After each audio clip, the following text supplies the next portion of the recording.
Everybody and welcome back to SK Monikis, and we're back again with another chapter for JEE and NEET की physics. And today what we'll cover about is the nature of light. ये first chapter होगा over optics. Obviously optics एक पूरा branch है of physics, तो इसे एक single shot में तो हम लोग नहीं cover कर सकते एक पूरे branch को, though it is even possible but we'll divide it in chapters.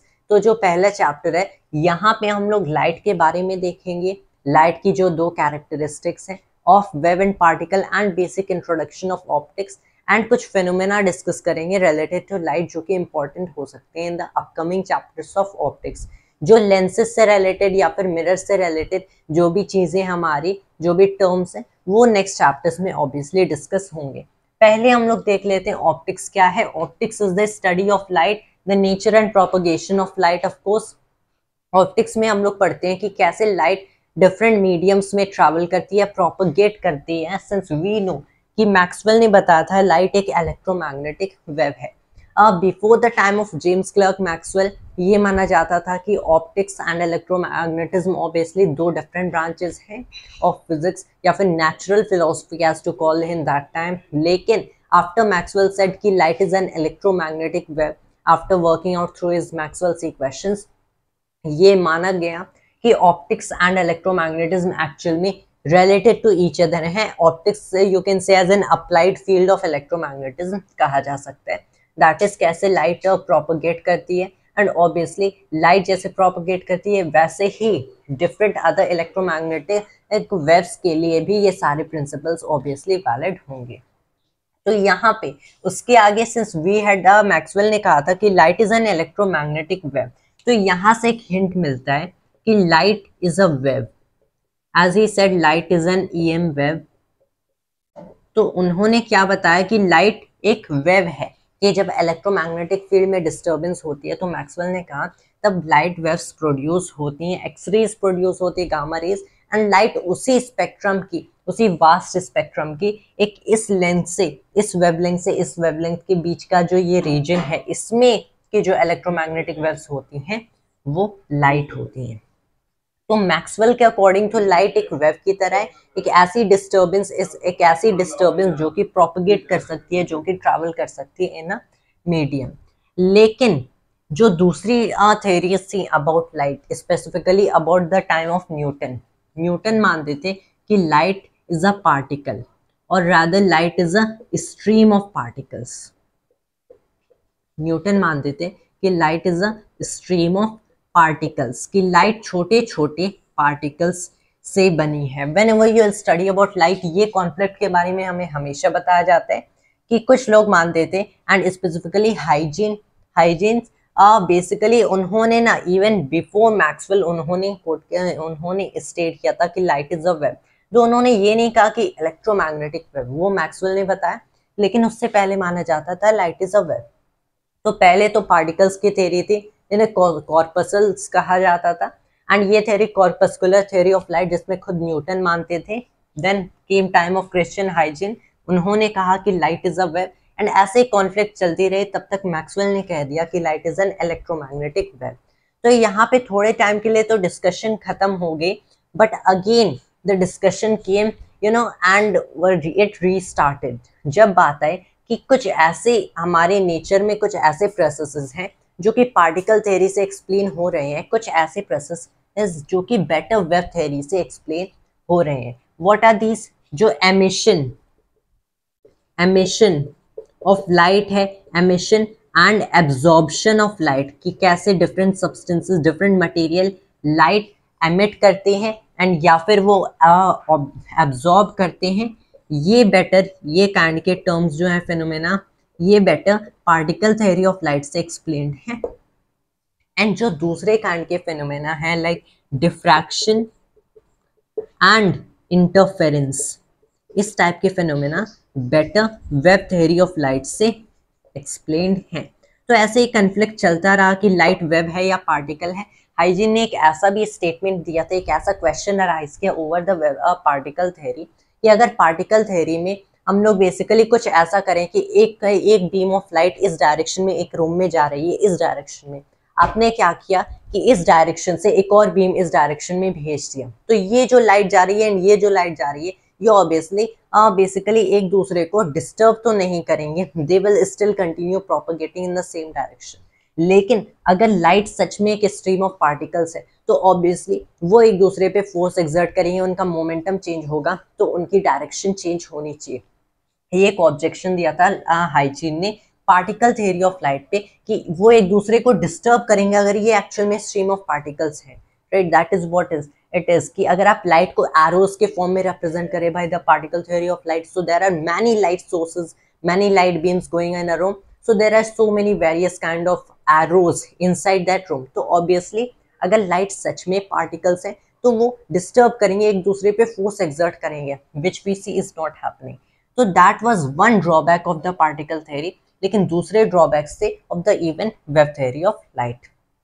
तो फाइनली बेसिकली क्या हुआ कि it was the time of 1905, we know the great sir Albert Einstein, उन्होंने अपनी फोटोन थियरी दी of light in the photo electric effect का phenomena explain करने के लिए। एक्चुअल में थियरी दी थी मैक्स प्लैंक ने 1900 में, आइंस्टाइन नियरली रीस्टेटेड इट, उन्होंने इसको यूज किया था फोटो इलेक्ट्रिक इफेक्ट को एक्सप्लेन करने के लिए। तो मॉडर्न फिजिक्स में आइंस्टाइन ने बताया कि light is made up of bundles of energy जिन्हें फोटॉन्स कहते हैं। That is what he said कि light is made of photons. Photons मतलब वो यही कहना चाहते थे लाइट पार्टिकल्स से बनी है।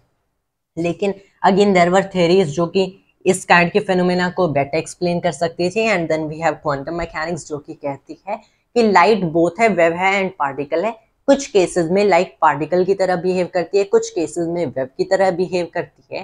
That is what is happening. तो आप लाइट को एज डिस्टिंक्ट एक पार्टिकल या फिर ओनली एक वेव नहीं कह सकते हो, आप ये कह सकते हो कि लाइट केसेस के अकॉर्डिंग बिहेव करती है। लाइक इन दोनों केसेस में लाइट क्या बन जाएगी, पार्टिकल बन जाएगी। इन दोनों केसेस में लाइट एक वेव की तरह बेसिकली बिहेव करेगी, इंटरफेयर करेगी, डिफ्रैक्ट करेगी।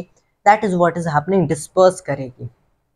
तो यहाँ पे बेसिकली ये जो पार्टिकल एंड वेव का कॉन्फ्लिक्ट था, एंड ये एक्चुअल में ये प्रिंसिपल पार्टिकल्स, ओनली पार्टिकल्स के लिए भी वैलिड है। लाइक एन इलेक्ट्रॉन, एक इलेक्ट्रॉन यूजुअली पार्टिकल कंसिडर किया जाता है, लेकिन एक इलेक्ट्रॉन को हम वेव भी कह सकते हैं। That is what is happening. तो light is both a wave and a particle. That is what we actually believe today. अब देख लेते हैं कि ये जो डिफरेंट ब्रांचेस ऑफ फिजिक्स हैं उसमें डिफरेंट तरीकों से, अगर क्लासिकल, क्योंकि अभी हम लोग क्लासिकल ऑप्टिक्स पढ़ेंगे, तो क्लासिकल ऑप्टिक्स में भी आपने सुना होगा about ray optics and wave optics. There is ray optics जिसे ज्योमेट्रिकल ऑप्टिक्स भी कहते हैं। These are merely the same things. तो ज्योमेट्रिकल ऑप्टिक्स या फिर ray optics to be short, sorry this is optics, ये वो ब्रांच ऑफ ऑप्टिक्स है जहां पे हम लोग लाइट को एक रे की फॉर्म में कंसिडर करते हैं। रे मतलब बेसिकली अब स्ट्रीम ऑफ लाइट है आपके पास, अब बीम ऑफ लाइट है, so you will consider light to be a stream of particles. And अगर उन पार्टिकल्स की डायरेक्शन दिखानी हो सो आप उसके लिए एक रे दिखाओगे। सो लाइक यहाँ पे आप लाइट को कुछ ऐसे रिप्रेजेंट करोगे जैसे आप वेक्टर को करते हो, but it isn't a vector, इसको आप फिगर में ही यूज करोगे। अगर ऐसी एक लाइट सोर्स आपको दिख रही है और रादर लाइट बीम दिख रही है, और to be more accurate light ray दिख रही है, इसका मतलब लाइट एक पार्टिकल से बनी है एंड ये सारे पार्टिकल्स इस डायरेक्शन में एक साथ मूव कर रहे हैं। तो रे ऑप्टिक्स यानी कि ज्योमेट्रिकल ऑप्टिक्स में कुछ ऐसे हम लोग डिस्कस करते हैं कि लाइट को रेज के फॉर्म में रिप्रेजेंट करते हैं। Light is represented by rays. So this is merely nothing but the particle theory of light. Then you will study physical optics, which is also called wave optics, जिसके discussion actual में currently नहीं होगी। And इस theory of light में, इस branch of optics में हम लोग पढ़ेंगे कि light is said to be a wave. यहाँ पे हम लोग लाइट को एक वेव मान के सारी थ्योरीज स्टेट करेंगे, सारे प्रिंसिपल्स, थ्योरम्स या फिर इक्वेशंस स्टेट करेंगे। तो पहले तो हम लोग ऑब्वियसली रे ऑप्टिक्स से स्टार्ट करेंगे। Particle theory of light, we are not that much familiar with waves. हम लोगों ने हाँ वेव्स तो पढ़ा है, but we are more familiar with particles and particle theories. That's why हम लोग पार्टिकल से फर्स्ट ऑफ ऑल स्टार्ट करेंगे। Now let us discuss some other basically phenomena related to light. First of all, we'll begin with reflection of light. तो यहाँ पे first of all let's see reflection of light क्या होती है। Reflection of light basically एक ऐसा process है जब लाइट किसी भी स्मूथ प्लेन सरफेस को, कुछ जैसे मिरर्स हो गए हमारे, तो जब इनको स्ट्राइक करती है तो लाइट बाउंस बैक कर जाती है। तो this kind of process is called the reflection of light. यहाँ पे हम लोगों ने ले लिया, एक हमारे पास मिरर है, यहाँ पे हमारे पास एक मिरर है। तो सेम अगर मेरी लाइट यहाँ पे इस मिरर पे कुछ ऐसे एंगल से स्ट्राइक कर जाती है, then we know, I'll represent something like this as a light beam, तब we know light bounce back कर जाती है in this direction, something like this. So we call this kind of process the reflection of light. तो ये बहुत ही basic process है। reflection of light से related हम लोग दो laws पढ़ते हैं, the laws of reflection। ये जो दो लॉज हैं ये कुछ ऐसे स्टेट करते हैं कि अगर आपका मिरर, ये जो प्लेन सरफेस है जिससे लाइट रिफ्लेक्ट कर रही है, ये कुछ ऐसा है, तब इसके जो नॉर्मल, एक्चुअल में it isn't, the reason is still not that clear, nobody in fact knows कि ऐसा ही क्यों, लेकिन व्हाट इट इज सेड कि इसके नॉर्मल अगर हम लोगों ने ऐसी लाइन बना दी जिसे हम लोग खुद नॉर्मल ही कहते हैं, and we know what does normal mean, it means perpendicular in mathematics, मतलब मिरर के परपेंडिकुलर आप नॉर्मल बना दो, एंड फिर ये जो नॉर्मल से ये जो एंगल बनेगा ऑफ द इंसिडेंस रे, ऑफ द इंसिडेंट रे, तो ये एंगल को अगर मैं थीटा आई बोलता हूं, एंड ये जो रिफ्लेक्टेड रे है नॉर्मल एंड इस रिफ्लेक्टेड रे का एंगल अगर मैं थीटा एफ बोलता हूं, तब हम लोग कहते हैं फिजिक्स में कि theta I equals theta F. ये हमारा एक लॉ ऑफ रिफ्लेक्शन हो गया, जिसको आप फर्स्ट लॉ, एक्चुअल में बहुत लोग इसे सेकंड लॉ ऑफ रिफ्लेक्शन कहेंगे। इट डजंट मैटर कि which sequence you are following, first law second law, it doesn't clear. कुछ प्लेसेस आप देखोगे इसे फर्स्ट लॉ कहेंगे, कुछ प्लेसेस में द अदर लॉ।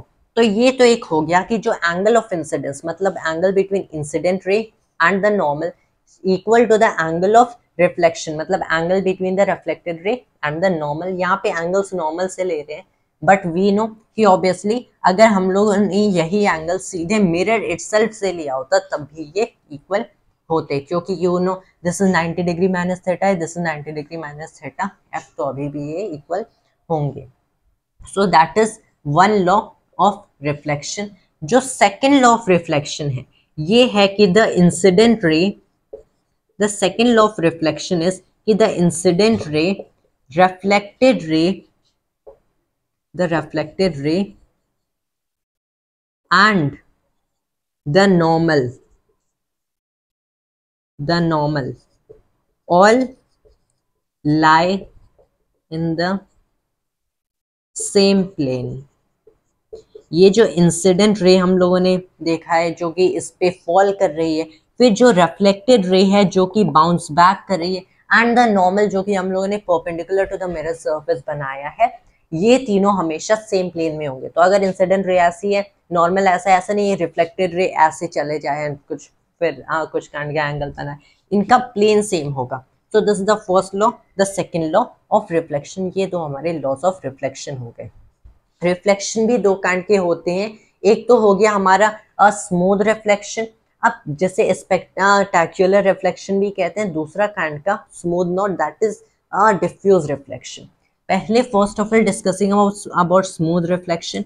मान लो आपके पास बहुत सारी रेज आ रही हैं, यहाँ पे एक मिरर सरफेस है, बहुत सारी रेज आ रही है, एंड ये परफेक्टली हमारे लॉज ऑफ रिफ्लेक्शन को फॉलो कर रही हैं, एंड यहाँ पे ना it is something like this. ये बेसिकली होता है जब हमारा मिरर सरफेस स्मूथ होता है। अगर हमारा मिरर सरफेस स्मूथ है तो ऑब्वियसली एक रे ऐसे आ रही है, ये ऐसे जाएगी, ये ऐसे आ रही है, ऐसे जाएगी, ऐसे आ रही है, ऐसे जाएगी। This kind of reflection which is perfectly smooth, अगर मिरर का सरफेस स्मूथ है, दिस इज परफेक्टली आपने लॉज फॉलो हो रहे हैं, that is a spectacular reflection. अगर यहीं पे मेरे पास एक ऐसा रफ काइंड का मिरर सरफेस है, एक रफ काइंड का ऐसा सरफेस है, तो एक रे ऐसे आएगी, ये ऐसे जा रही है, दूसरी ऐसे आएगी, ये ऐसे जा रही है, तीसरी ऐसे, तो ऐसे, समथिंग लाइक दिस।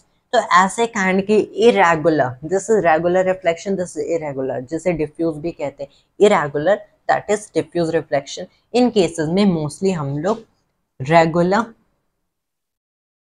रिफ्लेक्शन की डिस्कशन करेंगे। रेगुलर रिफ्लेक्शन, यहाँ पे स्मूथ रिफ्लेक्शन। तो ये तो हो गया basic about reflection of light. अब हम लोग रिफ्रैक्शन ऑफ लाइट की बात करेंगे। So first of all let me pause the video and rub all of it. And now we are back once again and अब हम लोग रिफ्रैक्शन ऑफ लाइट के डिस्कशन करेंगे। So here let's discuss about refraction of light. Refraction of light is जब light एक medium से दूसरे medium में ट्रैवल करती है, एंड जब लाइट ऐसा करती है तो हर मीडियम के पास एक प्रॉपर्टी होती है जिसे इंडेक्स ऑफ रिफ्रैक्शन या फिर रिफ्रैक्टिव इंडेक्स कहते हैं, जिसे कॉमनली म्यू से डिनोट करते हैं। यहाँ पे हम इसे एन से डिनोट करेंगे। तो ये जो एन ये जो टर्म होता है ये डिफरेंट मटेरियल्स के लिए डिफरेंट होता है, एंड ये डिसाइड करता है कि उस मटेरियल में लाइट की स्पीड क्या होगी। जब लाइट किसी भी मीडियम में ट्रैवल करती है तो लाइट की स्पीड यूजुअली कम होती है compare to the its natural speed, जो कि speed of light in vacuum c equals 3 × 10⁸ metre per second होती है। किसी भी मीडियम के लिए जो इंडेक्स ऑफ रिफ्रैक्शन डिफाइन होता है that is the speed of light in vacuum, जो कि c से डिनोट करते हैं, divided by the speed of light in that medium in that material. कुछ ऐसे हम लोग इंडेक्स ऑफ रिफ्रैक्शन या फिर रिफ्रैक्टिव इंडेक्स को डिफाइन करती हैं। एंड बेसिकली आपने सुना होगा कि सारी इलेक्ट्रोमैग्नेटिक वेव्स, मैंने भी बताया था in previous videos over electromagnetism, last chapter of electromagnetism, की सारी इलेक्ट्रोमैग्नेटिक वेव्स स्पीड c से ट्रैवल करते हैं। It is true, but speed c से वैक्यूम में ट्रैवल करती हैं। अगर किसी मटेरियल में है तो उनकी स्पीड एक्चुअल में डिपेंड करेगी on the index of refraction. Air के लिए ये नियरली 1 होता है, सो नियरली उसी स्पीड से ट्रैवल करती है, बट रिमेंबर नियरली। एंड दूसरे materials like water and glass के लिए this is always greater than unity except for vacuum. For vacuum n equals 1 of course, that is c/c cancel हो गया, that is 1। तो जब light से air से glass में जा रही है तब बेसिकली क्या होता है, जब भी लाइट ट्रैवल करती है and light different index of refraction के मटेरियल्स के थ्रू इंटर करती है, तो बेसिकली क्या होता है कि लाइट बेंड कर जाती है। लाइट की जो बेसिकली एंगल है ऑफ प्रोपगेशन ये थोड़ी बेंड कर जाती है, एंड लाइट की स्पीड भी स्लो हो जाती है। यहाँ पे लेट्स से मेरे पास एक मीडियम है जिसे मैं एयर मान रहा हूँ, या फिर कोई भी ऐसा मीडियम है, यहाँ पे एक ऐसा मीडियम हो गया, या फिर let's not just consider this kind of thing, इसे एज फ्री ही कंसिडर करते हैं कि मेरे पास यहाँ पे एक मीडियम है जिसकी इंडेक्स ऑफ रिफ्रैक्शन n1 है, यहाँ पे एक मीडियम है जिसकी इंडेक्स ऑफ रिफ्रैक्शन n2 है। These are separated by something like this, की यहाँ पे सेपरेशन है। लाइट n1 से n2 में इंटर कर रही है, तो जब लाइट ऐसा इंटर करेगी तो मान लो लाइट कुछ ऐसे एंगल पे इंटर कर रही है तो लाइट थोड़ी बेंड हो जाती है। लाइट कितनी बेंड होगी ये डिपेंड करता है ऑन द एंगल, जो कि ऑन दिस एंगल जिसपे लाइट बेसिकली इंसिडेंट हो रही है, and as well as on both the index of refraction. इसको मैं इनटू कुछ ऐसे थोड़ा बेंड बना देता हूँ, दिस इज समथिंग लाइक। अब यहाँ पे जो हम लोग ऑफकोर्स एंगल डिफाइन करेंगे, सो ऑब्वियसली अगेन नॉर्मल ही टू द सर्फेस डिफाइन करेंगे। इसे मैंने बोल दिया एंगल ऑफ इंसिडेंट, इसे मैंने बोल दिया angle of refraction. Remember this theta सब आर इज नॉट रिफ्लेक्शन बल्कि एंगल ऑफ रिफ्रैक्शन। अब जो हम लोग लॉज डिफाइन करते हैं, अब अगेन दो लॉज होते हैं ऑफ रिफ्रैक्शन। यहाँ पे ये जो दो लॉज है रिफ्रैक्शन के, it is something like this. इसको बेटर होगा अगर θ1 एंड θ2 बोल देते हैं, that will be in fact better. θ1 and θ2 जैसे n1 एंड n2 कर दिए। तो यहाँ पे दो लॉज ऑफ रिफ्रैक्शन होते हैं। जो पहला होता है जिसे स्नेल्स लॉ कहते हैं।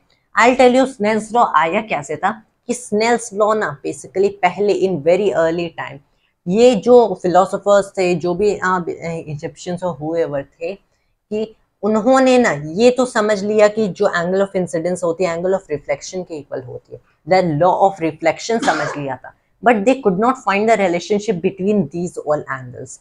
तो एक साइंटिस्ट ने क्या किया था, वह टोलेमी ऑफ कोर्स, कि उन्होंने डिफरेंट एंगल्स के लिए for air and glass, basically glass and water, sorry, उन्होंने डिफरेंट एंगल्स ऑफ इंसिडेंस के लिए सारे angles of refraction note down कर दिए थे in a table. And later एक डच मैथमेटिशियन हुआ स्नेल ऑफ कोर्स, उन्होंने रिलेशनशिप फाइंड की between these all terms. This relationship is कि n1 sin θ1 equals n2 sin θ2। This is the relationship जिसे Snell's law भी कहते हैं, विच इज हम लोग यहाँ पे कह देते हैं the first law of refraction, more commonly इसे सेकेंड लॉ कहते हैं। We are going with this statement कि n1 sin theta 1 equals n2 sin theta 2 and 1 by n2 equals sin theta 2 by sin theta 1. That is all you need to know. कुछ ऐसे this is, and जो second law of refraction है, this is of course कि जो incident ray, the incident ray, refracted ray and the normal all lie in the same plane। जैसे हम लोग की फर्स्ट लॉ और सेकंड लॉ ऑफ रिफ्लेक्शन थी, second law of refraction is again the same except यहाँ पे term refracted ray हो जाता है। So this is first law, second law ये स्नेल्स लॉ हो गया। इस पे बेस्ड हमारी बहुत सारी बहुत सारी ऑप्टिक्स जस्ट इस पे बेस्ड होगी।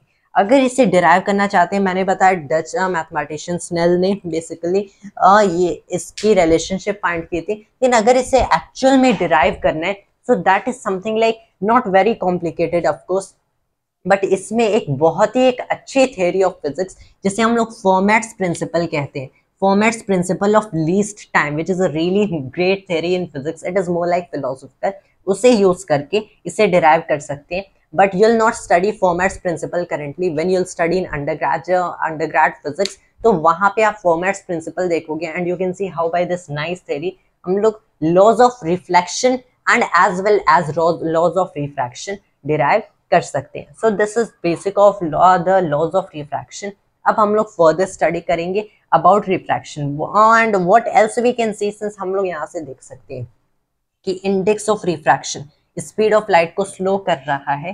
So speed of light in any material, यहाँ पे अगर देखें speed of light in any material तब c बाई एन के इक्वल लिखते हैं। ऑल्सो लाइट सिंस एक वेव है तो इसे मैं लैम्डा टाइम्स एफ लिख सकता हूँ, मतलब लैम्डा टाइम्स एफ लिख सकता हूँ।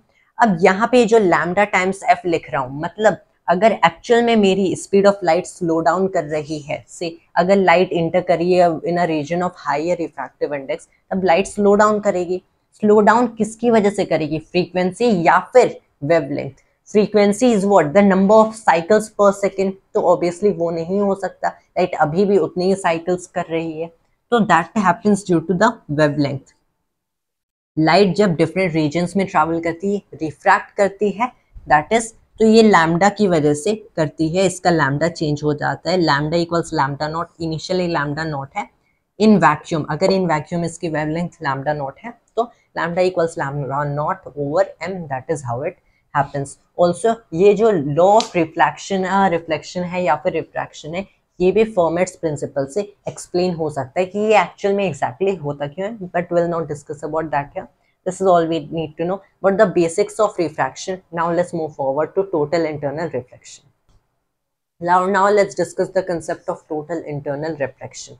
Total internal reflection is something like this concept कि हम लोग बिना रिफ्रैक्शन के ही किसी भी लाइट को टोटली इंटरनली रिफ्लेक्ट कर सकते हैं। Now what do I mean by this? I mean कि यूजुअली क्या होता है, आपके पास कोई भी सरफेस है, जैसे अभी हम लोगों ने देखा था अबाउट द मिरर जो कि लाइट को रिफ्लेक्ट करती है, वैसे ही अगर कंसिडर करें रिफ्रैक्शन ऑफ लाइट, तो मैंने एक मीडियम से दूसरे मीडियम में बोला था लाइट जाती है, but it is something like this कि यूजुअली हमारा फर्स्ट मीडियम एयर होते हैं जिसके लिए index of refraction approximately 1 obviously होती है। तो यहाँ पे इस मीडियम से लाइट वाटर में इंटर कर रही है, उस केस में ऑब्वियसली लाइट रिफ्रैक्ट करेगी एंड वाटर की इंडेक्स ऑफ रिफ्रैक्शन सिंस 1.333 के इक्वल है, दैट इज द रीजन कि वाटर में स्पीड ऑफ लाइट स्लो करेगी एंड लाइट बेंड कर जाएगी। तो यहाँ पे बेसिकली क्या होता है, आप यूजुअली देखोगे जब लाइट वाटर में इंटर करती है तो आप वाटर के अंदर की भी चीजें देख सकते हो एंड उसमें अपनी रिफ्लेक्शन भी देख सकते हो।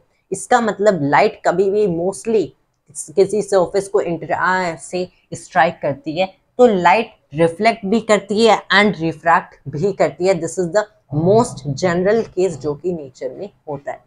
लेकिन अब हम लोग देखेंगे कि अगर एक ऐसा सरफेस है जिसकी वजह से लाइट रिफ्लेक्ट भी कर रही है एंड रिफ्रैक्ट भी कर रही है, उस केस में कैसे एक ऐसे सर्टेन क्रिटिकल एंगल पे अगर हम लोग लाइट बीम को से इंसिडेंट कराएं, स्ट्राइक कराएं एट द सर्फेस, तो लाइट कंप्लीटली रिफ्लेक्ट कर जाएगी बट रिफ्रैक्ट नहीं करेगी। So for this condition what I am saying is कि मान लो हमारे पास बेसिकली दो डिफरेंट मीडियम्स है, एक का इंडेक्स ऑफ रिफ्रैक्शन मैंने n1 लिया, दूसरे का n2 लिया। तो यहाँ पे मेरे पास n1 n2 है। अब बेसिकली क्या होगा कि अगर मेरी लाइट कुछ ऐसे इंसिडेंट कर रही है तो ऐसे रिफ्लेक्ट भी कर जाएगी। तो अगर मुझे इसे कंप्लीटली रिफ्लेक्ट कराना है, समथिंग लाइक दिस, की ऐसे इंटर करी, ऐसे रिफ्लेक्ट भी कर गए, एंड फिर व्हाट आई एम सेइंग कि ये ऐसे रिफ्रैक्ट भी कर जाएगी। मैंने यहाँ से नॉर्मल बना दिया, समथिंग लाइक दिस ऐसा हुआ। मुझे इसे कंप्लीटली रिफ्लेक्ट कराना है, that is the process of total internal reflection.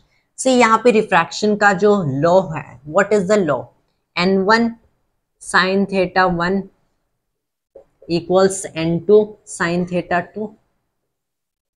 इस एंगल को मैंने ले लिया थीटा 1, इसको ले लिया थीटा 2, इसको मैंने ले लिया थीटा 3, थीटा 1 थीटा 2 थीटा 3। तो n1 sin theta 1 equals n2 sin theta 2। Okay, this much is done.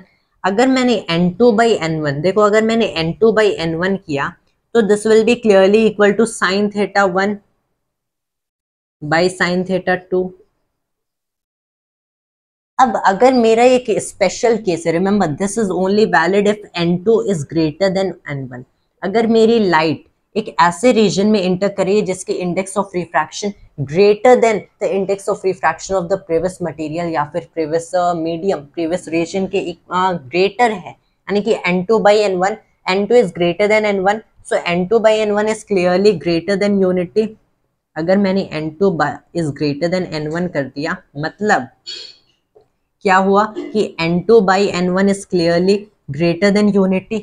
अगर मेरा n2 by n1 यूनिटी से बड़ा है तो sin theta 1 over sin theta 2 भी क्या होगा, यूनिटी से बड़ा होगा। In this very important thing कि sin theta 1 over sin theta 2 unity से बड़ा होगा।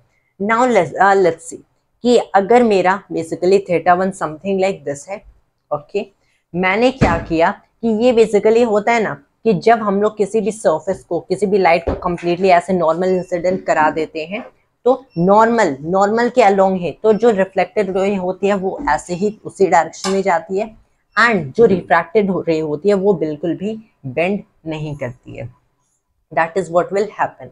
बट मैंने क्या किया कि रादर देन मैंने decreasing the angle to the normal, अगर मैंने नॉर्मल का एंगल इंक्रीज कर दिया, अगर मैं ऐसे एंगल इंक्रीज कर रहा हूँ, थीटा 1 को इंक्रीज कर रहा हूँ, तो साइन थीटा 1, तो क्लियरली ऐसा तो होगा ना कि basically sine theta 1 at a certain time ये थीटा 2 90 डिग्री के इक्वल हो जाएगा। Obviously it will become at equal to 90 degree.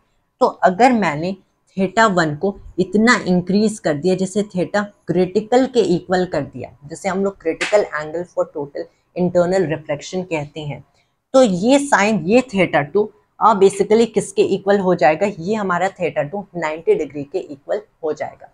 जब ये थीटा 2 90 डिग्री के इक्वल हो जाएगा तब वी नो कि लाइट रिफ्रैक्ट कैसे करेगी, इधर रिफ्रैक्ट करेगी। अब देखो इधर रिफ्रैक्शन तो पॉसिबल है नहीं, इधर रिफ्रैक्शन पॉसिबल है नहीं, इसका मतलब जितनी भी लाइट इस सरफेस को स्ट्राइक करेगी ये कंप्लीटली रिफ्लेक्ट कर जाएगी कि कोई रिफ्रैक्शन नहीं हो रहा है। तो हम लोगों ने बस क्या किया, थीटा 1 को इतना इंक्रीज कर दिया कि ये थीटा क्रिटिकल के इक्वल हो गया। यहाँ पे you have to focus over certain thing कि जैसे मैंने ये वाला इक्वेशन बताया, ये मैंने स्पेशल केस यहाँ पे दिया, n2 is greater than n1, मतलब sine theta 1 is greater than sine 2, basically sine theta 2 sine theta 1 over sine theta 2 is clearly greater than 1। यहाँ पे तब obviously theta 1 will be greater than theta 2। Theta 1 greater than theta 2 मतलब अगर ये दूसरे reason में inter करी है सो ये नॉर्मल के टुवर्ड्स बेंड होगी। So what here I am saying is theta 1 को आप बस इतना इंक्रीज कर दो कि ये क्रिटिकल एंगल तक, eight a certain critical angle basically क्या होगा कि हमारा साइन थीटा 2 ऑब्वियसली 1 के इक्वल हो जाएगा। तो यहाँ पे यू हैव कि अगर साइन थीटा 2 1 के इक्वल हो गया, you have sine of theta critical जिसे आप n2 ओवर n1 की इक्वल बोलोगे। That is what is happening कि क्रिटिकल एंगल पे it will be equal to n2 over n1। तो this is the basic formula for critical angle, या फिर इसे आप कुछ ऐसे भी कर सकते हो as the sine inverse of n2 over n1, इसे आप रिप्रेजेंट कर सकते हो। That is the critical angle sine inverse of n2 और n1। तो यहाँ पे सिर्फ index of refraction of the second material and the first material पे डिपेंड करेगा। So all we have done right here is हम लोगों ने ये क्वेश्चन स्टेट किया, फिर n2 और n1 को sin थीटा 1 और sin थीटा 2 के इक्वल कर दिया। देन वी थॉट कि हमें बस क्या करना है, इसे रिफ्रैक्ट कराना है सच दैट ये थीटा 2 90 डिग्री तक पहुंच जाए। 90 डिग्री तक पहुंचेगा। So we are clearly saying sin theta 2 is 1। So sin theta 1 is n2 by n1. So critical angle is sin inverse of n2 by n1. So we are done this much. उसके आगे we'll discuss a few more topics and then the chapter will end. So first of all, let me pause and rub. Now let's discuss some other just basic concepts left. Something like dispersion of light. Basically dispersion of light क्या होती है? Dispersion of light. It is something like this कि जो हमारी value of index of refraction होती है, जैसे हम लोगों ने अभी रिफ्लेक्शन देख लिया, रिफ्रैक्शन देख लिया, टोटल इंटरनल रिफ्लेक्शन देख लिया। ये जो वैल्यू ऑफ एन होती है ये एक्चुअल में ना डिक्रीज करती है with decreasing frequency of light. अगर आप किसी भी पर्टिकुलर मटेरियल के लिए देख रहे हो एन की वैल्यू, तो वो मोस्ट ऑफ द केसेस में येलो लाइट के लिए गिवन होता है, लेकिन एन की वैल्यू डिक्रीज करती है with decreasing frequency and increase करती है with increasing frequency. Higher frequency की लाइट है तो हाइयर इंडेक्स ऑफ रिफ्रैक्शन होगा। और टू बी मोर एक्यूरेट इसे हम लोग कंपेयर करते हैं विद वेवलेंथ की decreases with increasing wavelength and increases with decreasing wavelength. That is what it happens. तो अगर किसी भी मटेरियल में के थ्रू लाइट पास कर रही है तो यहाँ पे ऑब्वियसली हम लोग देख सकते हैं इंडेक्स ऑफ रिफ्रैक्शन सिर्फ उस मटेरियल की प्रॉपर्टी नहीं है बल्कि लाइट खुद की भी प्रॉपर्टी है। तो अगर येलो लाइट से ब्लू लाइट पास करी है, वॉयलेट लाइट जिसकी लोएस्ट वेवलेंथ होती है, हाईएस्ट फ्रीक्वेंसी होती है, तो उसके लिए एन की वैल्यू हाईएस्ट होगी। तो सबसे ज्यादा at a certain angle deviate कौन सी लाइट करेगी? Violet light. सबसे कम डेविएट करेगी हमारी रेड लाइट, क्योंकि उसकी फ्रीक्वेंसी ऑब्वियसली हाईएस्ट लोएस्ट होती है एंड लैम्डा यानी कि वेवलेंथ वो बेसिकली हाईएस्ट होती है। इसलिए अगर हम लोग देखें एक perfect example of a prism, say a triangular prism as I am trying to draw right here, इसमें बेसिकली यहाँ पे डिस्पर्शन का इफेक्ट आता है कि इसमें अगर आपने एक सिंगल वाइट रे इसमें से पास करा है तो हमें पता है कि जो वाइट लाइट होती है वो बाकी 7 कलर्स की लाइट से मेडअप होती है। तो यहाँ पे लाइट स्कैटर क्यों कर जाती है, यहाँ पे light diffract to disperse in this term क्यों कर जाती है? क्योंकि जब आपने व्हाइट लाइट को एक प्रिज्म से पास कराया है तो यहाँ पे डिफरेंट कलर्स ऑफ लाइट, यहाँ पे red, blue, violet, green, orange, जो भी डिफरेंट कलर्स ऑफ लाइट होंगे उनकी फ्रीक्वेंसीज डिफरेंट होती हैं। जिस लाइट की सबसे हाई फ्रीक्वेंसी होगी उसके लिए इंडेक्स ऑफ रिफ्रैक्शन सबसे हाई होगा एंड वो सबसे ज़्यादा डेविएट करेगी। सबसे कम फ्रीक्वेंसी की लाइट सबसे कम डेविएट करेगी एंड सबसे बेसिकली अभी भी फास्ट मूव करेगी। That's why red light will be faster than violet light. तो यहाँ पे हमें बेसिकली एक बैंड बनने को दिख जाएगा कि यहाँ पे एक बैंड बन जाएगा, ये हमारी रेड लाइट जो कि सबसे कम डेविएट करेगी एंड यहाँ पे वॉयलेट लाइट इन दोनों के बीच बाकी फ्रीक्वेंसीज की लाइट। तो ये बेसिकली डिस्पर्जन क्यों हो रहा है थ्रू ट्रायंगुलर प्रिज्म? क्योंकि व्हाइट लाइट पास कर रही है, डिफरेंट लाइट्स के पास डिफरेंट इंडेक्स ऑफ रिफ्रैक्शन है, जिसकी वजह से ये डिफरेंट फॉर्म्स में डेविएट कर रही है। मतलब जब ये डिफरेंट एंगल से डेविएट करेंगी तो ये बेसिकली पूरी लाइट यहाँ पे बेसिकली ये यहाँ पे ना जो पूरी लाइट होगी वो ऑब्वियसली सेपरेट हो जाएगी। So there are all these different bands of light जो कि हमारी बन जाएगी। इसे वापस प्रिज्म से पास कराएं तो फिर से एक वाइट लाइट फॉर्म हो जाएगी। That is what is happening.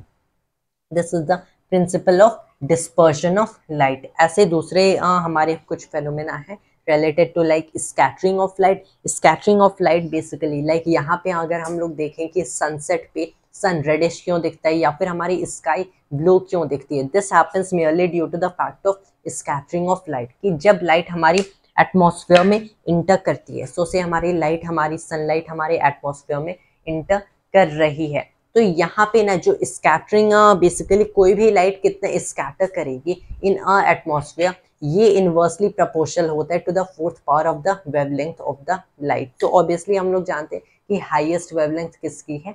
So basically highest wavelength हमारी रेड लाइट की है।